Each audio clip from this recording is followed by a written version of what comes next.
really gnarly countdown music. These Hi. these intros are always so anticlimactic, but we are officially live, y'all. Welcome back to Behind the Scene. Actually, I don't know the slogan for this since this Marissa, our one third of the Philam Film Collective, created the show. I'm just subbing for her.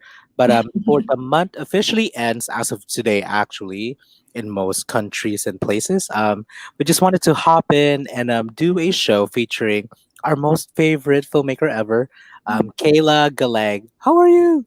I'm good. How are you? Hi. I, I mean, as if we hadn't talked about that for like the last 15 minutes before the show started. I'm just kidding. Yeah. So I'm a little, okay, I'll be honest. I'm a little, think jittery because I chugged a lot of coffee before starting. And it's also my first time, but it's all good. We got this. So, but before we continue, I just wanted to say thank you so much to our guests again because they said yes to this very last minute. I only asked them like maybe like a few days, like I mean definitely less than a week. I was like, "Hey, are you free on Tuesday, like Yes. 6 p.m. Pacific time, your time?" Yeah. Yeah, yeah, of course. No, I'm happy to. I don't know. I love hanging with you, so I'm down always. So And you know honestly though, like out of all like the people that we've had so far, because I think you're definitely one of the more like if anything the most like exciting guests that we've had because everyone else is local and just kind of like really just starting out, you know. But then we're like we want to take it to the next level and invite someone who is, you know, up and away and like practicing and have been doing the thing. So yeah. ah, thank you. Of course, of course. Um, so let me just read off my phone off Kayla's website because that's how we're gonna do it here. We're gonna read off the website. Okay. Okay. So Kayla, how do you say it? Abuda? Abuda. Yeah, Abuda, yeah.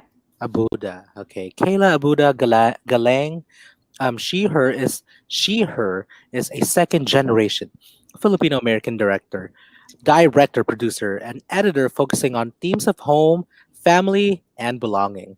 She is currently in post production for her next short film, When You Left Me on That Boulevard, in which Marissa and I really had a great opportunity, So a we're blessing, and an actually honor to work with Madame over want to work here. with you. Yes. And developing her first feature film, On Earth as it Is in Heaven. Her short films, Joan on the Phone 2016 and Learning Tagalog with Kayla 2021, have premiered at SXSW, the latter receiving the Audience Award in the Texas Shorts competition.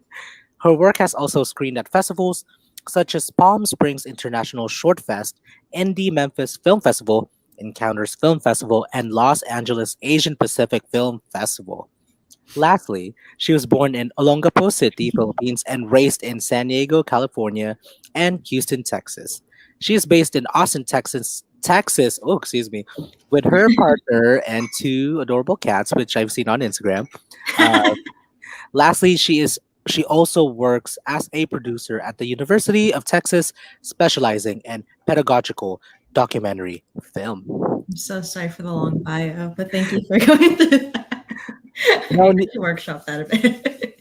no need to apologize. I love your bio. I was like, it's funny because I actually thought that your bio was gonna be shorter. No pun intended. I mean, as in like, I thought, oops, my bad.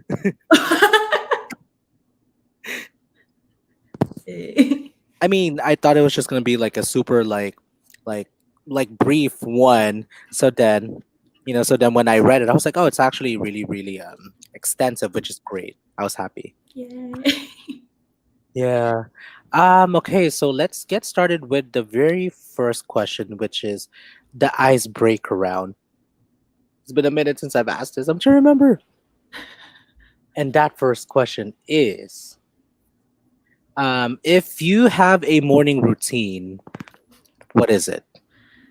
Right now, it is actually kind of non-existent Mm, because I've just kind of been in flux this past month. If I'm being completely honest, just with a lot of like stints with travel and Also kind of getting used to like on-site work, Mm. which I feel like I've had the past year to kind of get used to, but I'm still not, ready to let go of work from home completely. So right now, if I had to, I guess, you know, chalk up my morning routine to something, it would be me kind of crawling out of bed right at 8 when I'm supposed to be clocking into work. And then slowly waking up over the next hour, as I do, you know, emails and, slow responses, and then hopping on the bus, and, hanging out with my cats before leaving the house. It's a mixed bag, but that's my morning routine so far. It's kind of Yes. non-existent, not really structured. So Oh, same here. And you know that, and you know what? Actually, I just finally remembered my very first question, and thank you for answering that, even though that wasn't that. That was the first question. So, actually, which proceeds us to the next question. What are 5 things about you that people normally wouldn't know when they meet you for the first time? oh damn. Let's see. I'd say I'm a really good baker. I kind of developed that hobby and that skill during the early pandemic. And so before COVID, I couldn't confidently say that like I bake really good chocolate chip cookies or like I bake crinkle cookies or whatever else I put my mind to. So that's one thing. Second thing is that I type incredibly fast. I think my What's average. your WPM? What's the Yeah, number? yeah, it's about 130. Eh, Yeah, I feel like I can I go think pretty we're the quickly. same. I think mine's like 135. Oh, oh, That's my oh. side. Oh, yours just like 5 more. Oh, my bad. Okay, so maybe I don't type as incredibly fast as No, you everyone. do. No, that's fast. No, We're that's just both fast. It's okay. There's room for multiple fast people at the top. That's 2 things. yes. What do people not know about me? Oh, okay. So I'm like looking at my like bulletin board. I have a signed autograph of Sarah Michelle Gellar that I asked for in the Ooh. mail, and I know that it's real because I can actually see the Sharpie kind of like rubbing off a little bit with time and wear and Ooh. tear. So I know that she really did sign it or had someone with her handwriting sign it. What year was that? Was that like in the late 90s? It was 1998. Yeah, this is Oh, like I shoot. think because when did Buffy That premiere was or like start? 98, Yeah, 99? so I think it was like I yeah either 98 or 99. Because I remember I was like really into Buffy and also really frightened by Buffy because I was young and impressionable and didn't like scary things. Um, so that's the Okay. third thing. Oh my Two gosh, this more. is so hard. This is so tough. Um, uh, I used to be afraid of cats. I feel like everyone, Ooh. right off the bat, like knows that like I have like probably an unhealthy love for my cats. Like I really love my cats, but I used to be very frightened of them until I actually met my cats. When I first met their whole litter, which was fostered by my friend Sam, who's also Mm. like one of my producers and like almost feels like lifelong filmmaking collaborators. So used to be afraid of Sam. cats. Yeah, Sam, I love her. Hi, Sam. Hey, Um, Sam. How you doing? she's great, I think. I also saw her like a couple weekends ago. So Oh, love yeah, it. I know. Fourth thing. Um, I'm lactose intolerant, or at least going to be lactose intolerant. It kind of runs in my dad's side of my family, but like I'll Mm. I'll happily, like eat a pizza or like Cheetos or I don't know, mostly like fake and processed cheese, I guess. Ooh. So I don't Mm. know. Were those good? Oh, no, that wasn't. I I tried my mean, best. no, you're good. No, you're doing your best. And I actually had not known almost all of them. Yeah. Okay, great. Yeah. And one more for this round. Okay. Oh, I mean, sorry, One more. one more fun fact. One more fun fact. Oh, I thought that Yes. was Was 5 that things. Okay. 5? Oh wait, I hold on. thought it Was was that 5? wait. Did I count wrong? I mean, I can do a sixth thing. Like I'm down for it. I can do it. Okay, for the heck of it. Okay, let's do a Oh 6 god. Oh more. my god. I multi.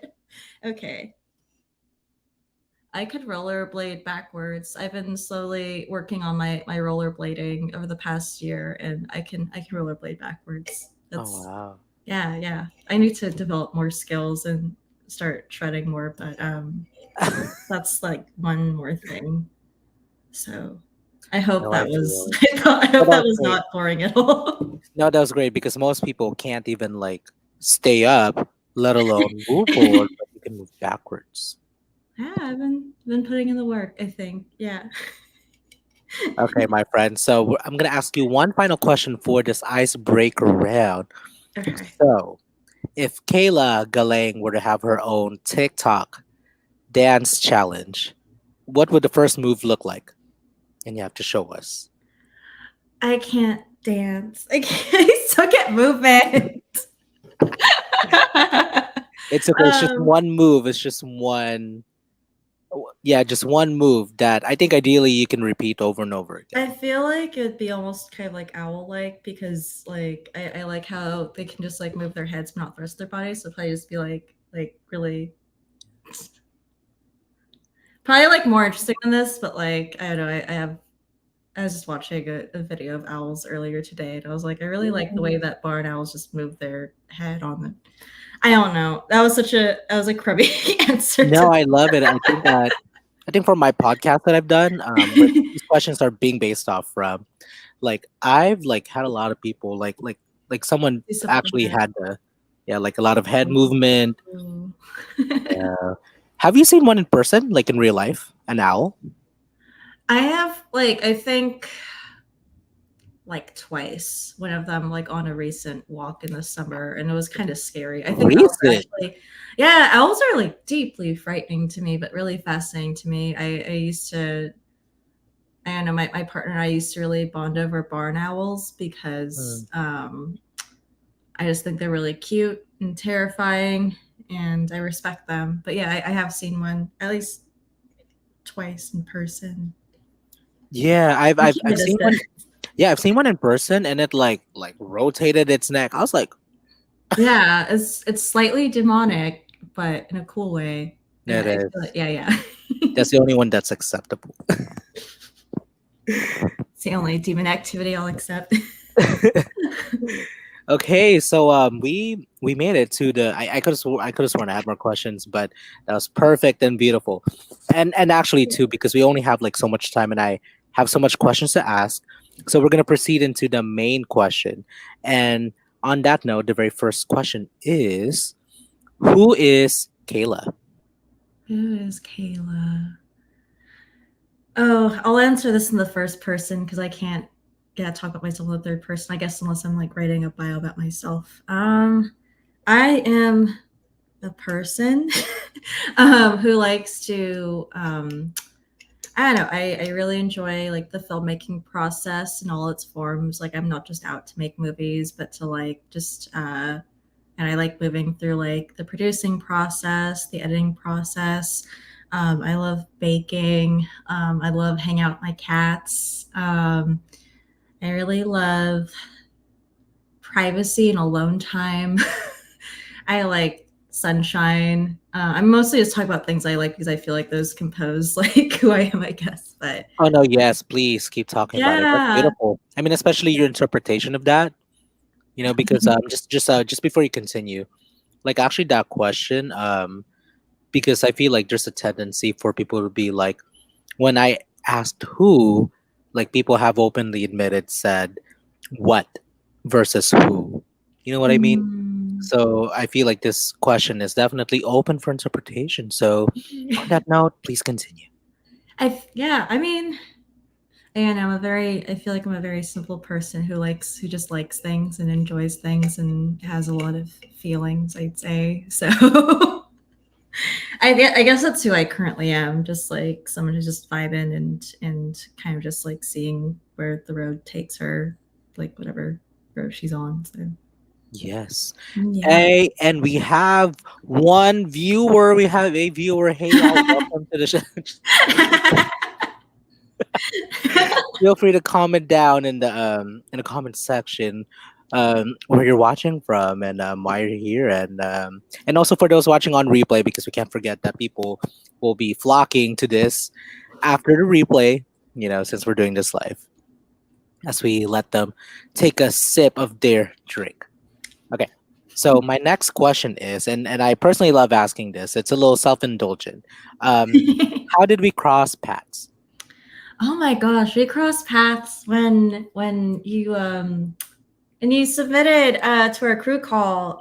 We were crewing up for when you left me on that boulevard on on Instagram, like in I think early April or so. So like roughly a month out from production, and then you threw your hat in the ring to be a PA, and Sam set up a really cool get to know you meeting between all of Yes, us, and that was so quick too.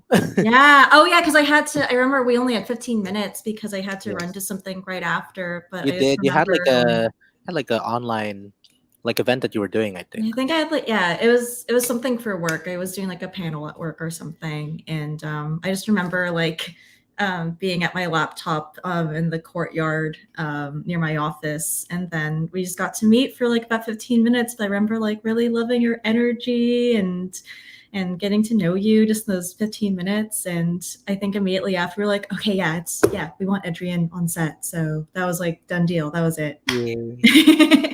It's so funny too because it was so brief that I think by now I think and like how great the production went and everything. I think like that definitely like left my mind.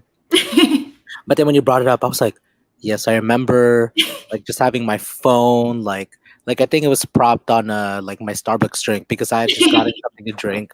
It was hot. And then yeah, I was just like, okay, let's do this.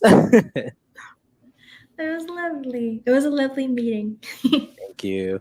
And definitely we've had many, many more lovely interactions, like really interactions after that. So I know. yeah, Yeah. thank you. Okay, so my next question for you is please describe a very, very young Kayla. What was Kayla like as a kid growing up as we've now began to dive back into your childhood? I'd say like younger Kayla was, I think, outwardly pretty shy and very introverted. Um, like I think a really palpable memory I have is my mom asking me to ask for like a to-go box at a restaurant at food court, and I was like, no, I can't do that. I just can't. And and I was like kind of I think like the crux of me, I was like, I am not going to go up to strangers and ask for things. So I feel like that's like one big palpable memory that really speaks to younger Kayla, but also younger Kayla really had an active imagination and really wanted to be like a combination of like a singer and actor or something before I understood that I could be behind the lens. Younger Kayla actively imagined like movies that she could be in or like direct, or like she imagined herself on like on American Idol or like Star Search or something. um, and like what else? Oh yeah, like she also outwardly told everyone that she wanted to be a pediatrician because she thought that was the honorable thing to do. But she would come to find out that she wasn't good at math or science, or really like getting along well with children. So no, Oh, I think I get along well with children now. I just don't think I could do it in a pediatrician capacity. And again, I just don't have like the science or math or medical skills for any of that. So yeah. yeah, and say like very externally shy, but very just like always actively imagining things and dreaming about stuff. Mm-hmm. That was younger Kayla. Yeah. Yeah. Speaking of that, I remember from your bio, so you were born in Olongapo City in the Philippines. The Philippines, y'all. Uh, both being immigrants. Do you like what? How old were you when y'all moved here I or was immigrated? I Do you was remember? 6 months old, actually. Yeah, because I know. And the thing is, like, it's so interesting because, like, I've always felt so intimately connected to my birthplace, just because, like, my family always like saved They saved a lot of like photos and media. Or not, I Mhm. hate saying media, but like videotapes from when I was a Yes, baby. let's be specific. Specificity. Not just media, but yeah, just like I've always felt pretty connected, and just like in the sense that like my parents, I don't know, like always cared about like keeping me connected to my family as well, making sure I always said hi to like my uncles and aunties whenever my mom would be on the phone and everything. So I'm really grateful for that. But I didn't actually return to the Philippines until 2017, I'd say, because there's always just like school and work and everything that got in the way, to where I couldn't go for an extended amount of time like the way that my mom or dad could. So very recent return to the Philippines. Yeah. Wow. From what it sounds like, you definitely, and I mean, from what it feels too, from like when I've like met you in person just like a few months back, like in comparison to like other Filipino Americans, like for you, even though you were born, I mean, okay, so the fact that you were born there and mind that you were only 6 months, like most people have used that as an excuse, as a clutch for them to not get to know, their own culture, you Mm. know. Whereas with you, that that didn't feel like that stopped you at all. That there was like some sort of like the bloodline, like that Mm. carried like something in that like lived in you as you like moved here, whereas like other like other people, it just feels like a mist, and Yeah. not really part of their identity. And I'd say, like, to kind of caveat that, like, I'd say that I did take it for granted, honestly, especially because I don't know. I was I was like really interested in kind of like assimilating more where I could, just because before moving to San Diego, actually, as a kid, used to live in Tyler, Texas, where everyone was white, and Mm, it was very noticeable that I wasn't white myself, and so I don't know, kind of like balancing between like these different worlds, and just trying to find my place in it all. It's because people are always pointing out that I wasn't like them in Texas, at least. And then when I got to San Diego, I was suddenly immersed in this like in what felt like a pretty homogenous community, just mm, because I had never seen so many Filipinos in my life, and I still have yet to see that many Filipinos in my life, outside the Philippines, because I live currently in Austin, Texas. So it's yeah, really white city, very, very white. Yeah. yeah. um so then I'm kind of curious because then you are now, kind of like went on a journey on becoming a filmmaker specifically. So with that being said, like at what point did you realize that well, actually two things. Like when did you discover it, and at what point did you realize that this was something that you wanted to pursue professionally, especially being Filipinos, in Yeah. the Philippine diaspora, like anything outside of the medical field is a big no-no. So Hmm. go. Well, no, sorry. That's great. That was a great transition. I'd say, I mean, film was always, or at least like movie going and television was always such a part of my life, just because my parents, that was always such a big activity for us, like going to the movies every weekend. So I grew up watching movies. My parents got um, the premium cable, so I got to have access to like IFC channel and Sundance channel, and Oh, I remember okay, like expensive taste. and I just remember like watching like stuff on demand, or like watching movie trailers on demand for things that I wasn't able to watch like in theaters with my parents every weekend. So often like late in the night, I would see like weird little shorts, or things that like I just couldn't find in the daytime, or like in mainstream media. And so I was like, oh, like there's room for stuff like this, for weird like in between stuff. Like Mhm. I saw some really gnarly short films. I can't tell you that I remember them, like a lot of them specifically, but it just kind of like melded my brain in a way that really, prompted me to look at all like the odds and ends of filmmaking and like what was possible.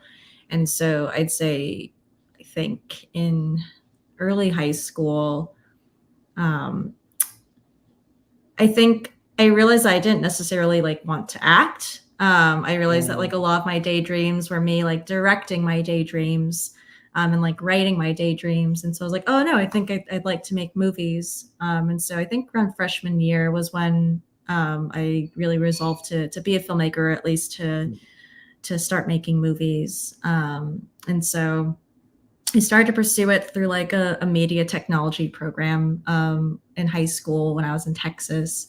And then I went to the University of Texas to study film and journalism, and got to get my start on like different sets, and kind of like fumbled around figuring out what I liked. And so I realized I really liked writing and directing and editing. And I also recently discovered that I really like producing. I didn't think I'd like mm. producing so much, but It's yeah, fun it is fun. It's fun to just for make the right things project. happen. Yes, yeah, for the right Yeah, project. when you feel really like passionate about what you're producing, it's like, oh, let's produce this. Come on. Oh yeah, no, absolutely. Oh yeah, it only makes sense to produce the things that you like really really want to do. So Yeah. yeah.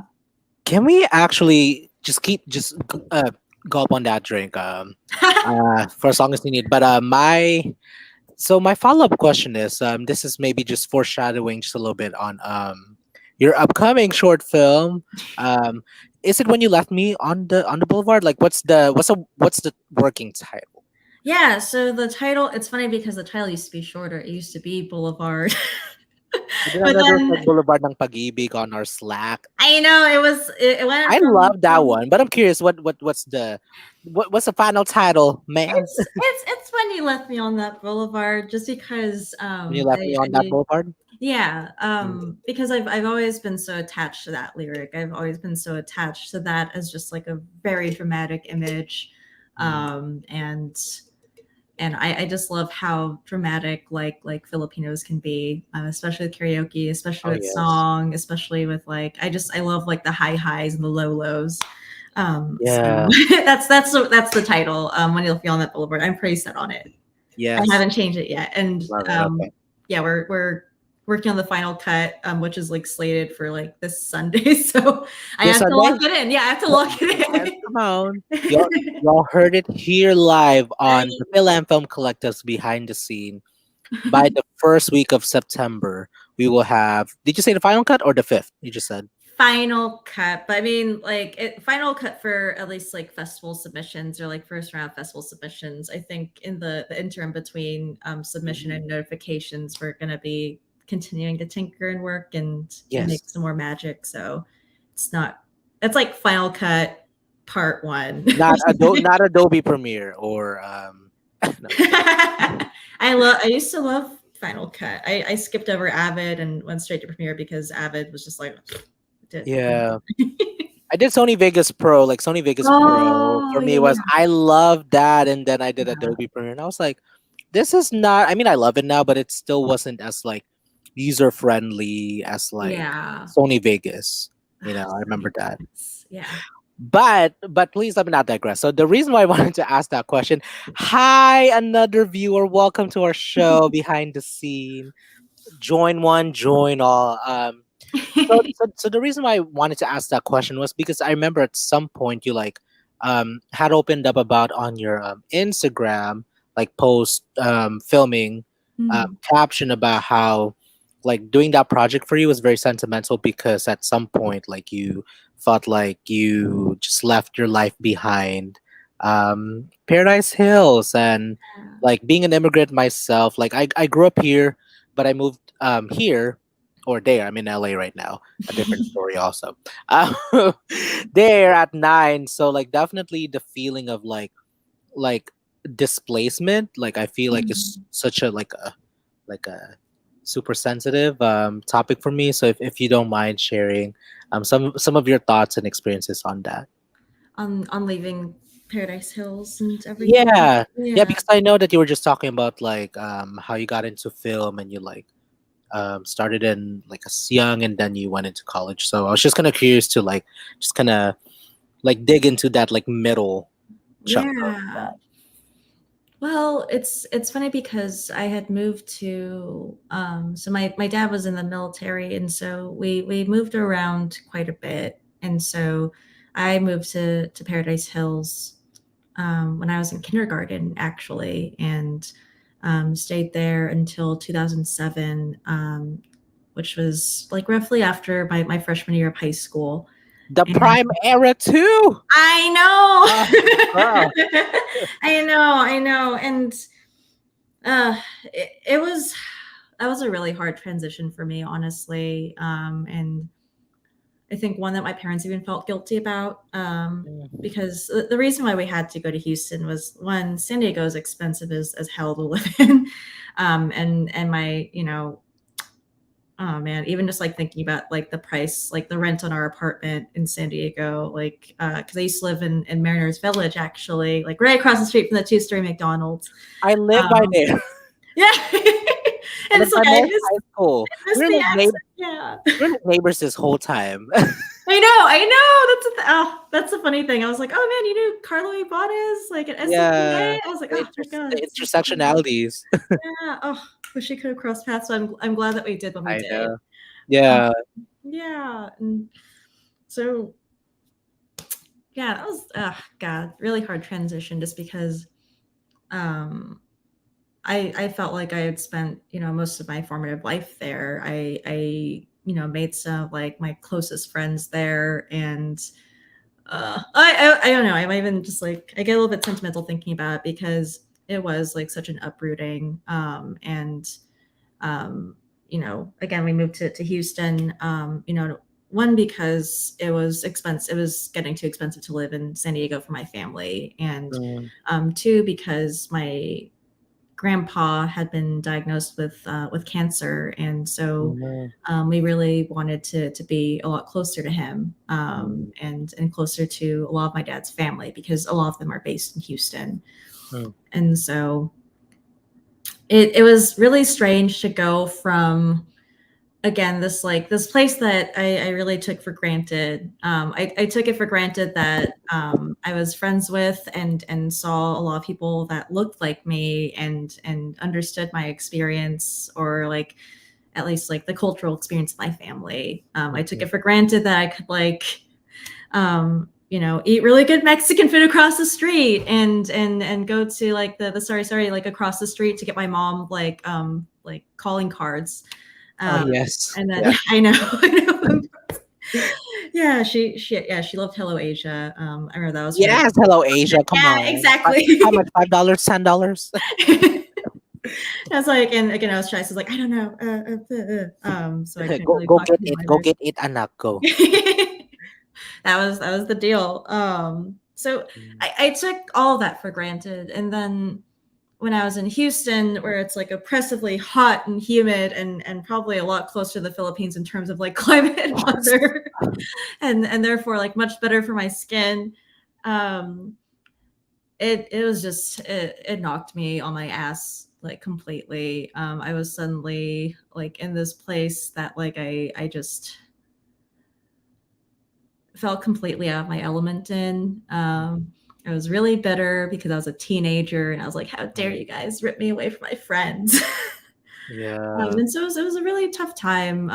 It was probably like at least 2 years of transition, before I felt completely comfortable. And even when I was graduating high school, I probably only had like 4 friends, or like maybe 5 friends, good friends that I actually like still talk to Yes. these days. Which is all that matters, right? I mean, like Yeah. really like What? friends that you can Mhm. like hold, you can count with like a palm or two that like Yeah.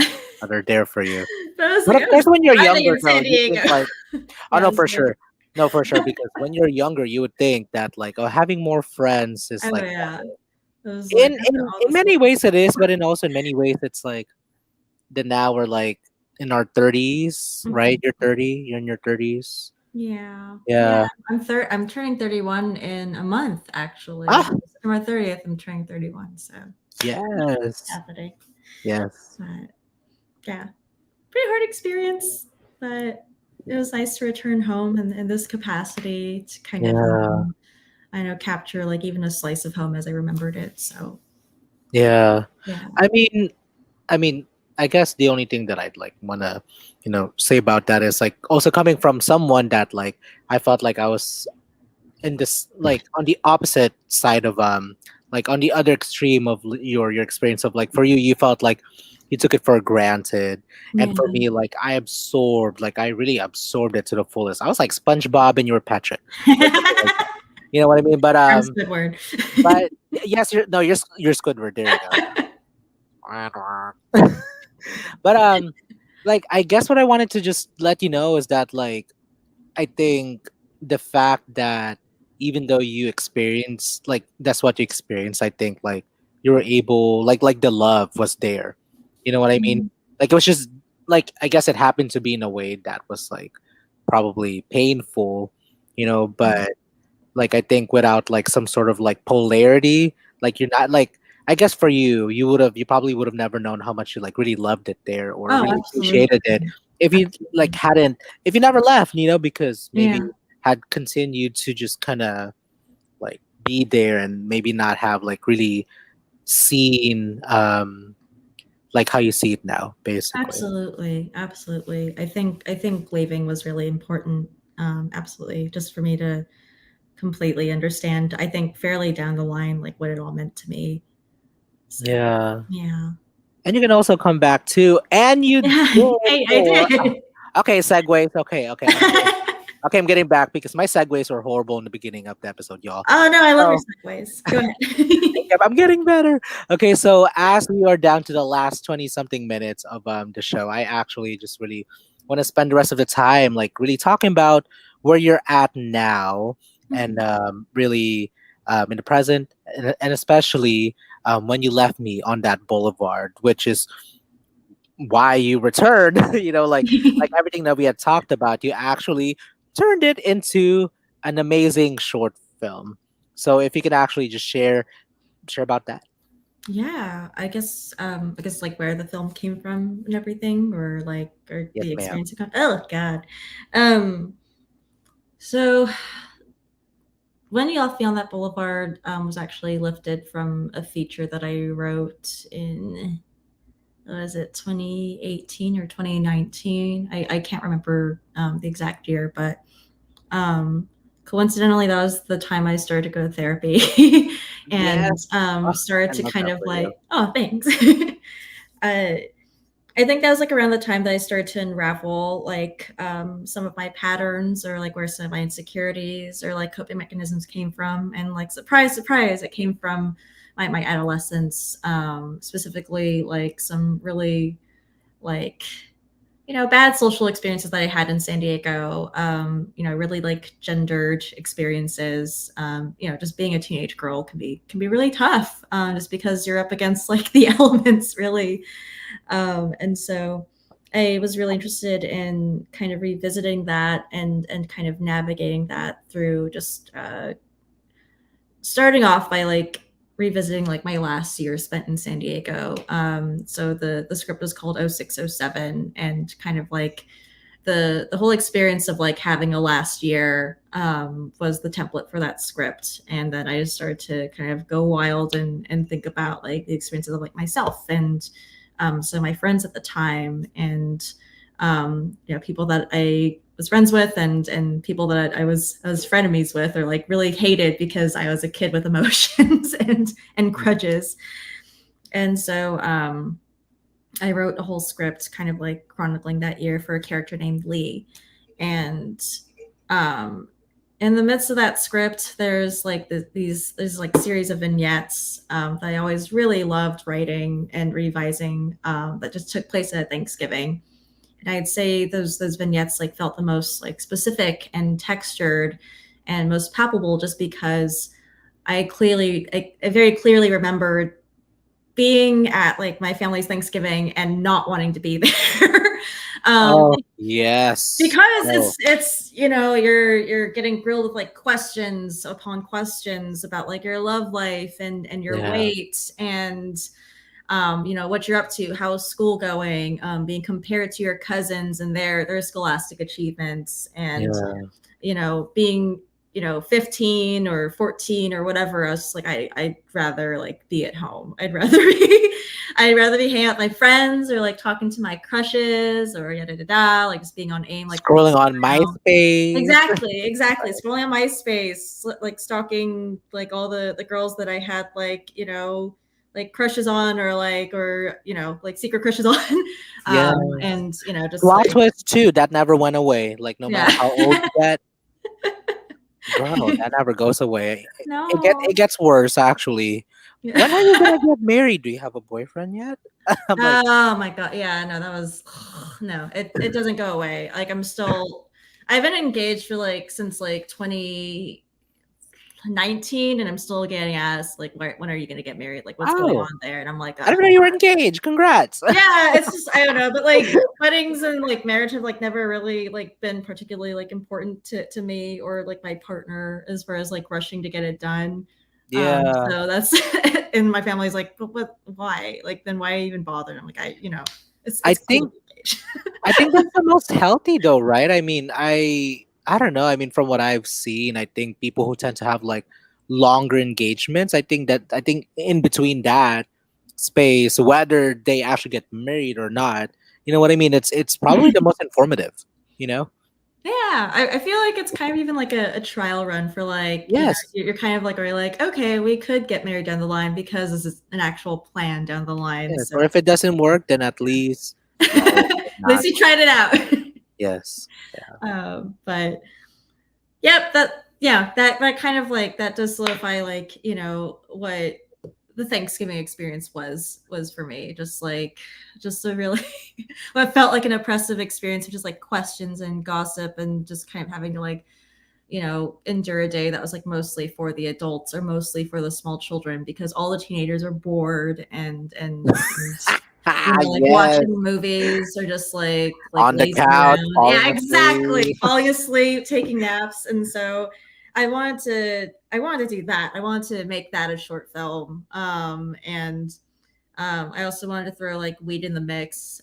So Is that I real? was like, Was the weed like involved? no. No, it wasn't.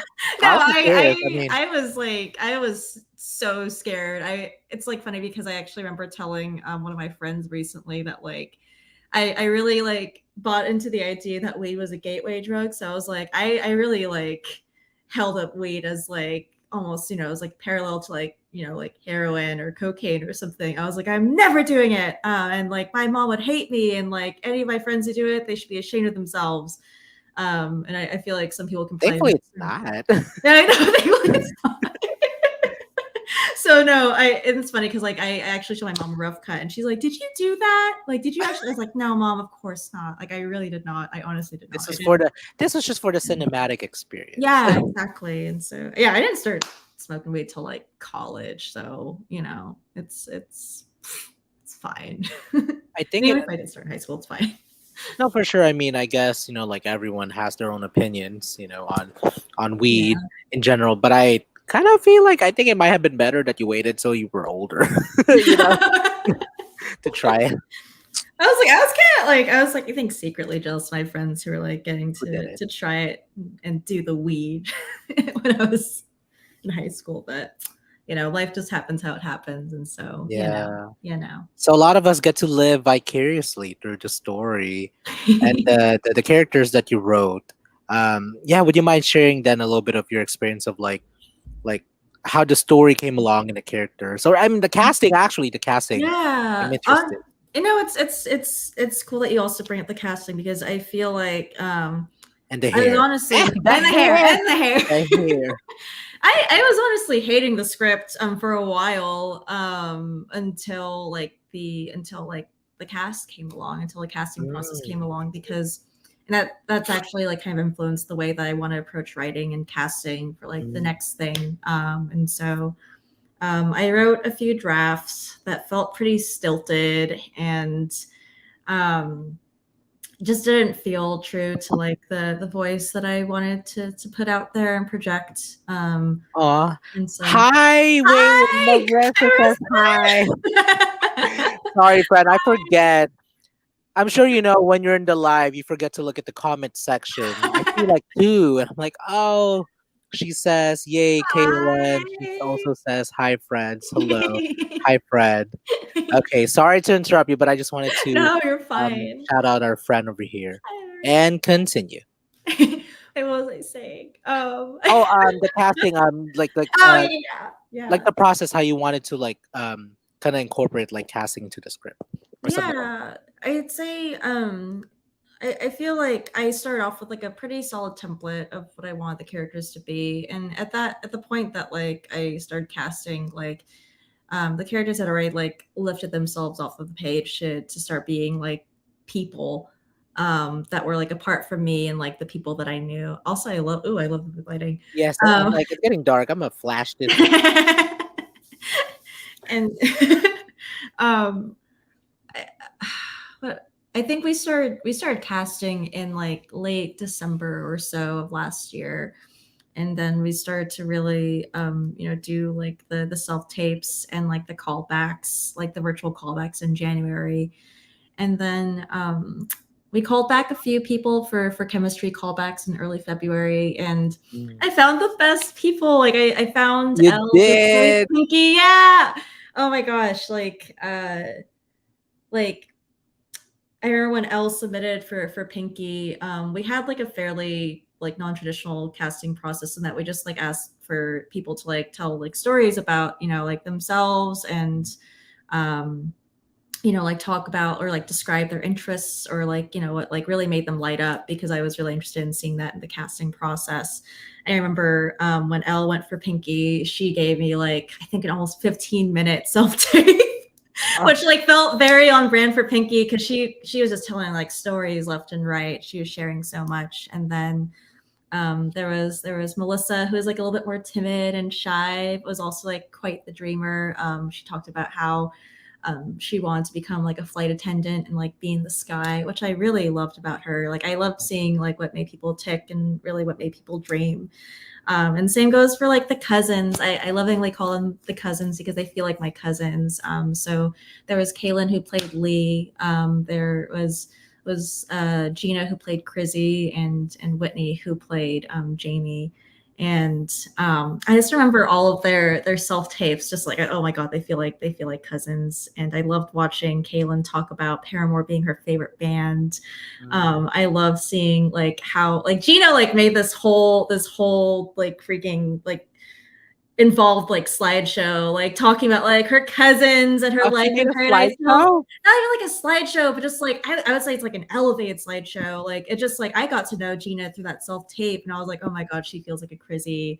And she went for Jamie actually, but Mm, I kind of like kept in my back pocket. I just like wanted to see like how she would like rate for Jamie, and I was like, oh no, she feels more like a Crizzy. And mm. then like Whitney kind of like took me by surprise in that like she seemed like pretty timid in her audition and everything, but when she came to like the chemistry callback, she was like such a conduit, in that like she really kind of like led the scene that she auditioned for by just like being this older cousin, by like really like intimidating the hell out of Kaylin as Lee, and kind of like throwing like Gina and Kaylin off guard. And so kind of like seeing those dynamics start to come into play, that's when I Mm. really started to put the script to work, and started to really like template these characters like off of these actors and kind of like the energy that they were bringing, because I don't know, they really made the characters like leap off the page in such an interesting way and in such a palpable way that I just couldn't achieve in just like writing by myself Just in my on room. your, yeah. Yeah. Kayla, hold on. One Yes. more. We have someone from. Oh, if this would work, sorry. Click. It's not clicking. Oh, just kidding. Um, Oh, Almost Good Film says hello, first time watcher. Really hi. enjoying the discussion. Thank Oh, you. thank you. Thank you for joining us Thank in you. this discussion that I'm enjoying as well. So. Okay, so we are down to the last 10 minutes. Oh, okay. I, well, time flew. Time flew. Okay, so it really feels to me that like casting blew you by surprise, which then Yeah, can yeah. ultimately just excuse me, my lighting here, y'all. You're good. Um, like kind of just helped you kind of take your script and the work to the finish line. Yeah. Any, I guess maybe going in because I know you did a Kickstarter and a fundraiser. I guess maybe for the last like 10 minutes that we have left, if you can just Yeah. kindly share your thoughts on like how the rest of the production went, especially the production because that was amazing. That was amazing, and like I know if Marissa's still there watching, she could also vouch that like it really set the standard of like at least like filmmaking, especially in San Diego. We were like because I'll be honest, okay, so I'm just like I got approached for a project after as a PA, and thanks to the experience with working with y'all, and including the rate, I was like, actually, according to my experience working on Boulevard, like this is like has become the thing, and they were like, and yeah, I mean, so the reason why I wanted to share that was because it really helped, kind of helped me kind of start to like kind of build up, Oh, with such a great foundation. I'm happy to hear that was such a generative experience. It was amazing. Yay. Yeah, Oh, see, look, hold on. Marissa says the Boulevard set was a god tier. She was right. God tier, come on. Okay. Okay, continue. oh, That's fine. thanks, Marissa. I loved having both of y'all on set. Like y'all like get these two on your set like ASAP, seriously. Like, run, don't walk. Seriously. Um oh man, God, the whirlwind that was like production and kind of leading up to it. Where do I begin? Where should I begin? Should I just like recap the pre-production experience leading into production, or like what's Yeah. the Yes, just kind of yeah? brain dump it all. I'll brain Go. dump it. I'm gonna brain dump it. Okay, I'm going. Yeah. What happened? So I wrote the script. I wrote Boulevard in its first iteration, like late 2020. After making my last film, Learning Tagalog with Kayla, and um at that point, like I started to generate like among like not generate, sorry, like circulate amongst friends, for feedback and thoughts and everything, and start to, really like gather my crew. And so I assembled my producing team first. And so that was Sam, that was Udoy, that was Olivia, and there was David, who I thought was like just a really Amazing. special edition because David, like, as my childhood friend, he's my brother, and we grew up as neighbors. We just spent like a lot of our formative years together before I moved, and so it was really special to have him be a part of the project, especially after he like moved to Austin and became my roommate, and now he's just like my next door neighbor basically. Um, and so we started to get the ball rolling on that, starting to do more research and development, and starting to develop like our Seasons of Art campaign for the fall. And then I brought on Rajani, really amazing cinematographer. God, like I just like seen their work through some thesis films at the University of Texas, and I really loved her vision, and I really loved just like the visual language that they would bring to everything that they did, and also just like their way of working, like their really chill energy. They weren't stressful to be with. They were really understanding. They were really go with the flow with collaboration, and I just like really love that about Raj. And then we started bringing on like people in San Diego. So we got like Meryl and Serena on production design. We're all And neighbors, which is crazy. I'm like, yeah. your auntie where we shot, it was like literally like 2 minutes away. Woke up like 5 minutes before crew call Yeah. time. I love that I was so close to everybody. I loved it. Yeah. Yeah, like no, it meant a lot to start to like assemble like a crew, like, amongst like my Austin friends, my San Diego friends, and it's a little bit burpy because my LaCroix. And I'd say like in the process of like going back and forth between Austin and San Diego for like all of our scouting trips or casting, our pre-production planning, in the process I got to reacquaint myself with home, which was like a really I didn't expect to kind of to be inspired in that way. And so one of the last like pre-production trips that we took, that's when we secured my auntie Mila's house as our location after we had two of Mm. our first locations fall through. Mm. Um, and that was actually like my first time like reconnecting with her in like almost 10 years because Wow. I don't know what the distance was, but I just hadn't like seen her in so long, and it felt like no time had passed. And at that point, when I got to reunite with her, like I really felt like this familiar like warmth and love. And when I left, I missed her so much. I like cried on the plane ride home. Oh, I was like, I want to see my auntie, and I texted her the next day, telling her like I missed her so much, that I couldn't wait to see her again. And um, God, all that just like snowballed into production when we started to crew up more. And um, oh God, I feel like I'm just all over the place. But like, you know, we had been having like really great rehearsals with the actors. We had been, you know, crewing up with like with you and Marissa, and we got Anthony on food styling, and yes. he was Okay, like one of food my middle school. stylist. Yeah. he was like he was like my middle school classmate, and our birthdays are actually really close. I think his is like either 2 days or like one day before mine. Um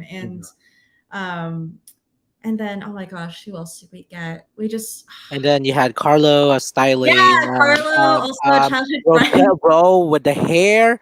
Come on, Yeah. bro with the hair. Which like I think he was so perfect. Like he and Annabelle were so perfect for wardrobe because like Carlo used to like sew my pants in high school. Like he sewed me like my first like pair of skinny jeans.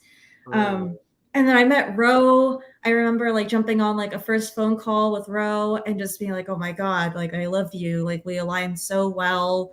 And like our like we just had the same values, and it just like and as we started to onboard more people, it just became clear to me that like um what was like a really guiding force for this was like, you know, we really wanted to create like a safe and generative space for people to like really thrive and be autonomous in. And so by the time we got to set, like it all just really gelled so well. Like I had never experienced like an art making process like this. I had honestly been burnt out by productions before where I had honestly had some of the most like traumatic experiences of my life. Honestly, you know, I've been on the end of like some racial and gendered trauma on set, mostly as a result of being, you know, in a pretty like you know cis male dominated industry and in a pretty white space, at least here in Austin. And so being able to like build this like this crew and cast of like you know majority Filipinos, that was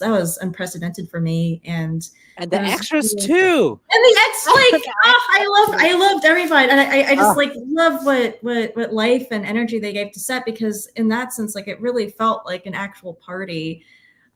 It really like just seeing all these kids run around, seeing like the teens or like everyone like lays around on their phones. You know, we didn't have phones like or we didn't have like accessible internet on our phones back then, so it's yeah. interesting to see If you could text, you was luxury. Like yeah it was like exactly. that kind of time back then. Like it was like 8 cents per character or something like that. I know, yeah, like no, Remember, my it wasn't like unlimited, they were so mad unlimited at me rice. Yeah. when I'd run up their bill. Yeah. Um, but yeah, I think there is so much communal care going into this, and I think that's something that I really took away from production. That communal care really matters. That you know, an autonomous like art making process for everyone involved really matters. Like there are no small roles on set. Everyone is skilled. Everyone is putting in the labor and the energy, and you can't take that for granted. And Yeah. so that was again an unprecedented experience for me, being able to just like make something alongside everybody and seeing like what they brought, you know, from their experiences. You know, seeing like you know Meryl and Serena bring their adolescent experience, their production design. Oh yeah. Seeing Carlo and Annabelle bring their formative experiences to the wardrobe. Seeing Rochelle just like know right off the bat like what Oh scene yeah. hair was and like what the Oh yeah. eyeliner Her was. and her Every hair like following y'all everywhere y'all yes, film. The car scenes, I exactly. remember that. Oh God, the car scene. Oh, wigs and open car windows do not Yeah. mix. Tragic. That was probably the biggest hiccup. It's just like, oh God, the wig lining. Ah. But you know. you live and you learn. So Yeah, I mean that was really like just being someone. Like I was a prediction. I was a prediction production assistant. Excuse me. And I think just like even being able to like, um, be able to contribute in that way, like I was able to feel like equally like invested in the project. Like even though half the time I was outside because there was no room inside. yeah, it was a small house. I'm sorry. You know, and on that note, we just hit the top of the hour. But if it's okay with you, I just yeah. want to like stay just a little bit longer. Just Yeah. ask like your post thoughts about the film and its future, and your future as well in general. oh, my future. Um, yeah, I mean, gosh, like I feel like you know, Matt was our first AD, and also just like he's been my co-editor on like most of my projects, not if not all of my projects. Um, like we went through a really like lovely post-production process where it's just like we really mesh well when we're editing together. So like I that kind of like flew right by, and I honestly miss editing with him. But that was like such a fun summer, just like him coming over and us like pacing around the room and going on walks while we figured out like what to do with the edit. And we got it like up like pretty quickly. And so we cut locked late July, and then went to like all the finishing touches. And actually, like my partner is working on the sound mix in the other room as we speak right now. Hey. Um, and and we just we got our VFX done. Serena's actually doing the titles. I'm doing a first pass at color because I'm learning that as a skill, trying to add that to my tool kit. Yes. And so we're going to be submitting to festivals as early as this upcoming Monday, and getting starting to go through that really agonizing waiting game. So hopefully we're hopeful for a premiere of the film in early 2023 or the spring. And we're going to have a cast and crew screening, I think, sometime in November. So I hope you can make it, Adrian and Oh, Marissa. yes. Yeah, we're working on finding the venue, and we're like Is it in San sending. Diego? Yeah, San Diego. We won't do it. Yeah, of course, we won't do it in San Diego. Yeah. Okay. I'll come So back. I'll come back. come back. Yeah, just at least for the weekend that we're slating for. So I actually sent an email to you and the crew and everybody to let y'all know what we're thinking. So yeah, stay tuned for Hey. that. Besides, actually, sorry, one last question about yeah, Boulevard. yeah. So like, um, are there any other plans besides like film fest routes? Like, do y'all have like another or like a maybe like an ultimate? Like, I guess maybe the better question is, what is your ultimate goal with this lovely project? Yeah, I mean, I'm just really interested in getting it out there to kind of like introduce the world to this place that I really love and cherish. So I'm hopeful for like for it to like stream in perpetuity somewhere online wherever we premiere, and just making that as like shareable as possible. And the goal to it originally started out as a proof of concept, and I really am interested in making that feature sometime in the coming years. But I feel like that was originally the plan was to make that feature next, but I'm actually wanting to hold off on that, while I still like get my feet wet with like feature filmmaking, which like oh thanks Krista. um, and yeah, like so no like solid plans to make 0607 just yet, but that is something that I plan to do after I make my next feature or my first feature, which will be based in Houston, Texas. So another little hometown project. So I don't know. Yeah, does that answer the question? I'm sorry. So after Boulevard, what's Mhm. next for you since you've kind of started talking about the future already? Yeah, I'd say right now I'm developing my first feature, and the casting process from Boulevard really influenced the way that I'm approaching this next feature, and that I'm really interested in casting actually this year, and getting people involved really early in the process to start to help me like shape the characters. And I'm hoping to do kind of like a shoestring, low budget, really um, like DIY filmmaking approach. um, for this first feature. I'm based in Houston, since I think, logistically and budget wise, I think it's going to be a lot easier to produce with just me, like in a small team. So I'm hoping to do that starting next year. I just need to talk to Raj because yeah, I of course I really want to work with Raj again on that. So um, yeah, yeah, that's what the immediate plans. Yes, if you need crew, Marissa and I were freelancers, so Come to I guess I can speak for Houston. the both of us. We'll fly there for you. We'll fly there for you. Okay. Oh my god. Yeah. Oh. Um. So we've gotten to the end of our show. But before I let you go and have you promote your socials and where can people find you, my last question that I want to ask for you is, what is the legacy that you would like to leave behind? I really suck at answering like questions like this, just because I don't think I really have like super like grand ambitions, or I don't really think in terms of legacy, but mostly like I think I've been kind of circling around the thought that like I just want to share like the little slices of paradise that I've been really fortunate to live and experience. And so that's kind of like what I've been interested in exploring through Boulevard. Like I'm really interested in sharing like my formative experiences, this community that really held and nurtured me for a lot of my formative years. I'm interested in telling, a story that has roots in Houston, Texas, which is just as important to me as Paradise Hills. Houston's another place that I've left pretty recently, or that I left 10 years, like 12 years ago, actually. And so I think right now I'm just really interested in sharing these like little corners of the world, and sharing these like really specific places and time with people. So I hope that's like a good enough legacy. I hope that it at least like means something to at least like two or three people. So Oh, that um, is gonna be more than there's gonna be more than 2 to 3 people. I mean, also too, I think I just want to piggyback that, like I think your body of work does speak for itself, and it is like literally gonna be your legacy. Thanks, thank you, Adrian. I really appreciate that. We made it, my friend. Where can people find you? Where can people stalk you? Go. I'm mostly just on Instagram. I'm Nanorisms. It's a name that I've had since 2010. Oh, thanks, Marissa. Marissa! Oh my god.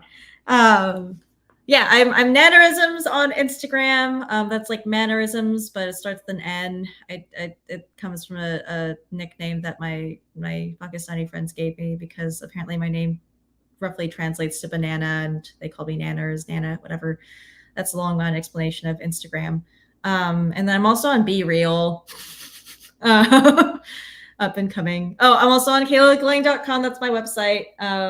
My email's also hello@kaylagalang.com if you ever want to get in touch. I'm very accessible by that. Oh my God, Houston! Oh my God, there's a Houstonite here. Oh shit! I Sorry. am not sure, but if you're looking for an older actor or grandpa, next time hit up Rich Benares.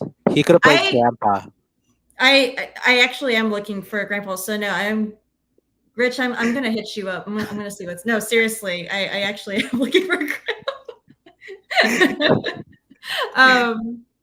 Yeah, that's where I'm at. I'm on Instagram as Nanorisms. There's my website. I'm on Be Real as Judge Judy Executioner. I can't backpedal on that name. It's a stupid name. But that's all the social media I have. I'm a really mixed bag of a person, so sorry. No, you're good. That was Yeah. amazing, my friend. We made it. Eh. Hey, thanks for having me. No, thank Very- you for being here. I mean, like what okay, so it's clearly gotten dark in here. Turning on the light for a second. Is it okay? Sorry.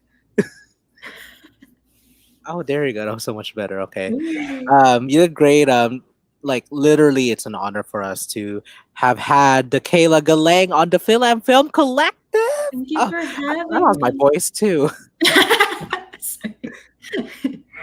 Yeah. Oh, So the next project, we're here for you. Thank you for the work that you're doing, especially cultivating these spaces, especially being a Filipinx filmmaker. So, Thank you. Mm, Thanks so yeah. much, Adrian. I really appreciate you. Oh, thank Oh, you. I guess that is it, y'all. Bye. Bye, everyone. Thank you for watching. And for those bye. watching in replay, see y'all. I'm going to end the broadcast right now.